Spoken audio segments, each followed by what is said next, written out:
Hello everybody, this is Llodg, and today I am finally back to my review series of reviewing every single one of the 2D Metroid games, and today, after like 6 months, I'm here to review the newest Metroid game, Metroid Dread.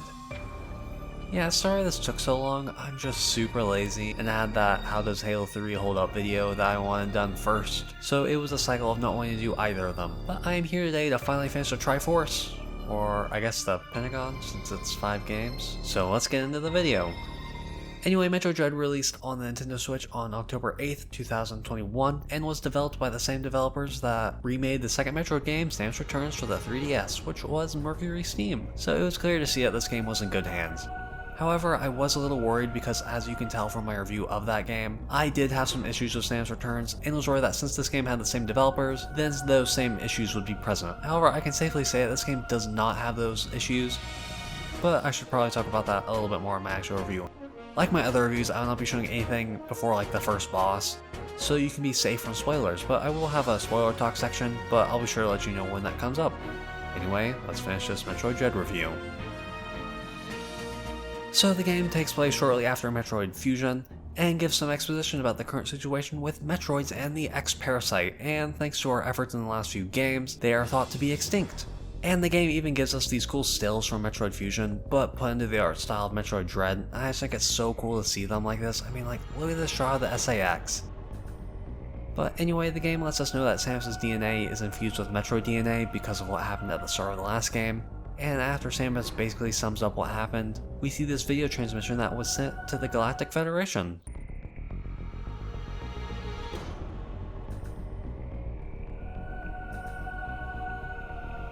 Yep, that's right, that is the X-Parasite, and it's still alive. And somehow they're able to tell that this video is real. I mean, they got spaceships and cool suits of armor. I guess they could have really good video checking systems, but I'd also expect there to be like Adobe and After Effects like ++ or something. Anyway, we trace the transmission to a particular planet, and we learn that this planet ZDR had some enemies sent here to take care of the problem, except if they were really able to take care of it, then we would not have a game. So after they were sent down there, communication was lost with all 7 of them, and since Samus is immune to the parasite, we get sent to take care of it. Anyway, Samus lands with Adam on her ship as her AI, and it's really cool in this game, they actually gave him a voice, so you don't need to read all of his lines.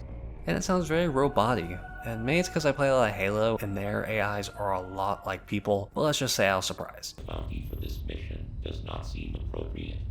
Treat our lost assets with care, lady. But yeah, there's a lot of dialogue in this game, though Samus doesn't speak any actual English, so it's not like Metroid Other M if you were scared about that. Anyway, we land on ZDR and we wake up with our cool armor gone. And even though this isn't my favorite armor in the game, I still really love this base suit. The white and blue is just super cool.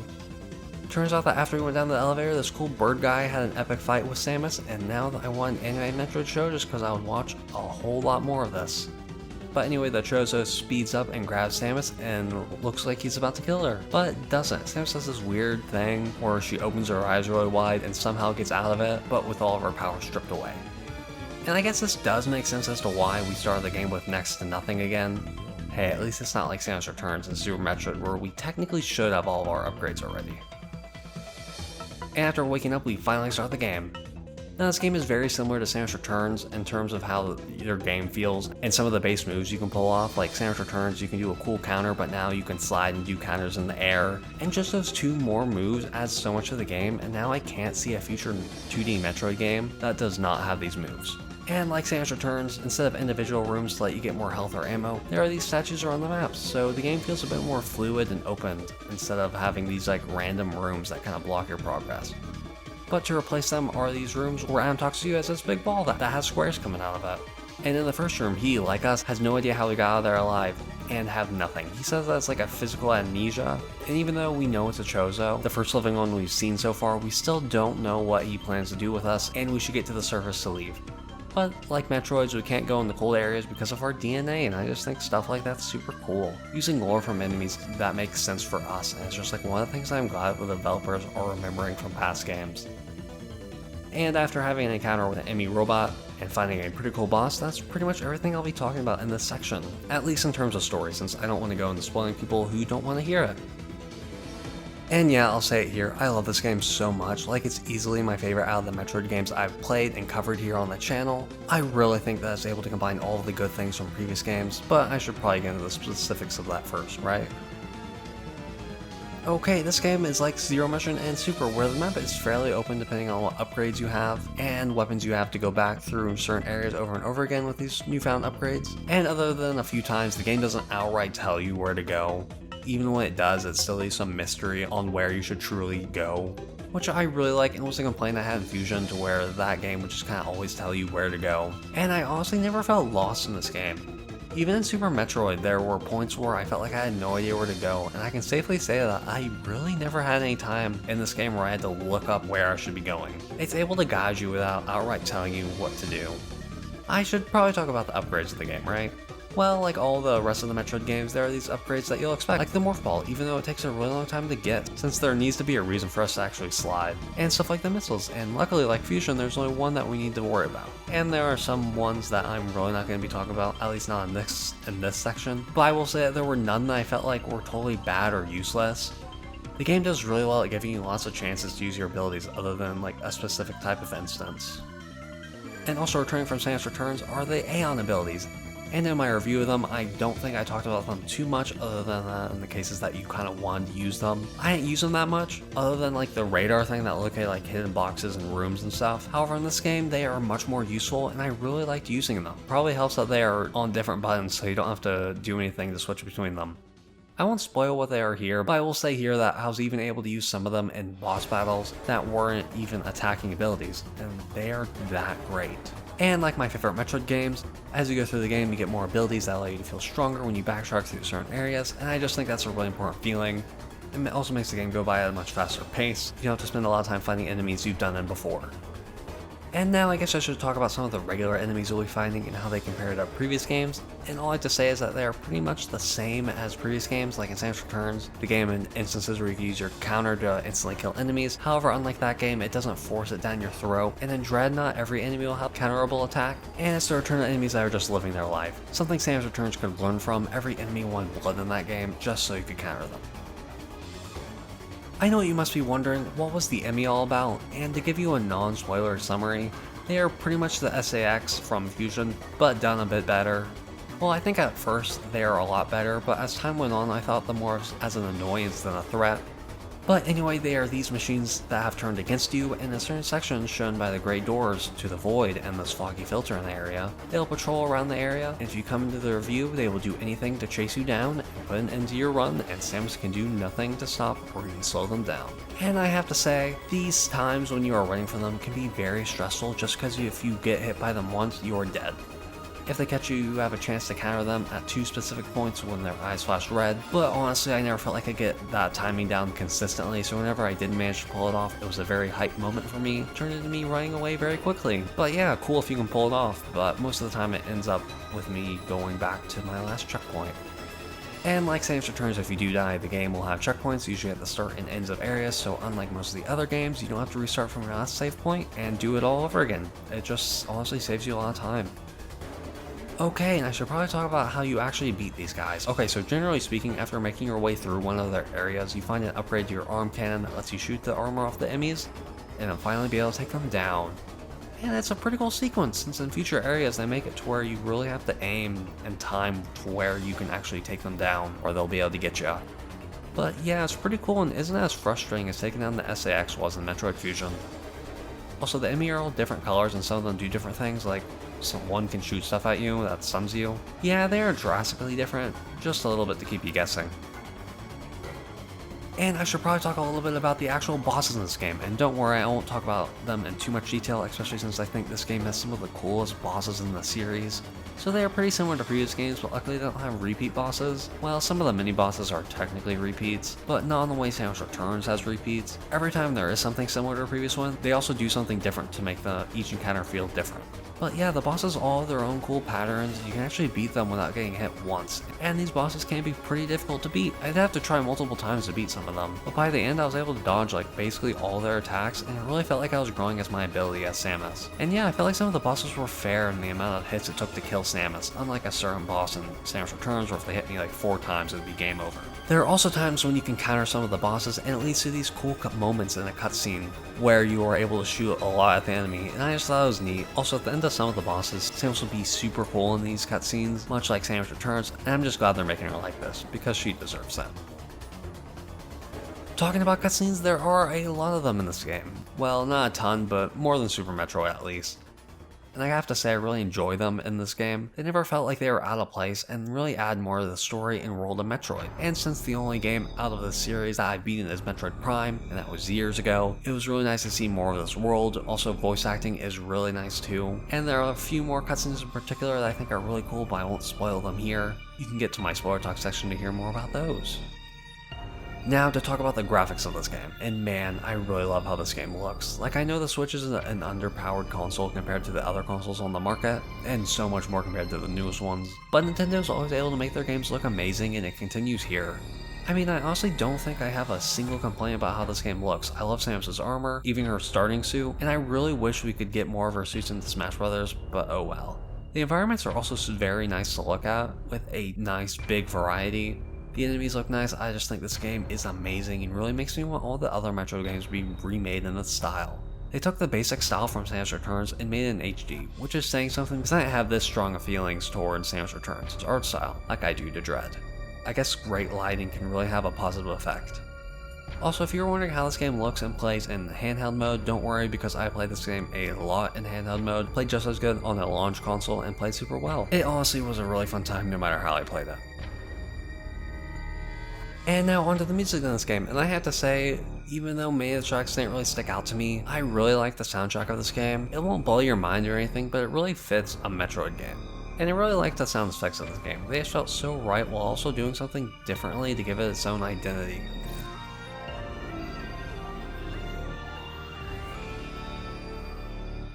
Also, the game took me about 6.5 hours to get through, which is 3 hours less than Samus Returns and literally 10 minutes more than Super Metroid took me.